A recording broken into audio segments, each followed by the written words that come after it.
chào các bạn, giới thiệu các bạn là mẫu cắt mới nhất, đa năng, tiện lợi, gọn, phù hợp với tất cả các loại điện thoại. Ta có thể là hút khỏe để cắt, phát triển là có thể bật điện rời, Bluetooth, có thể cắm ngoài, có thể còn nó đã tích hợp sẵn ở bên trong hút rồi. Đấy, còn đây là phần bật điện, ta sẽ bật thử điện lên. Đấy, bật điện không, rồi bật hút rời. Đây là một cái kính là nó đã bị vỡ rồi. Đấy, nó bị vỡ rồi, ta sẽ cho lên trên này. Cái loại kính bị vỡ thì nó còn khó hút hơn tất cả các loại kính bình thường, thì cái độ nó bị nứt. Ta sẽ bật hút siêu chặt. Đây. Đấy, các bạn nhìn này, cảm biến nhiệt tự động.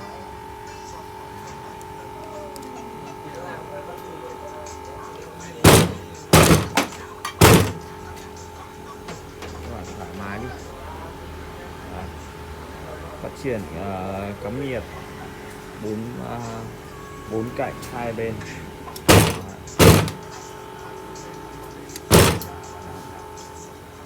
Thả tay.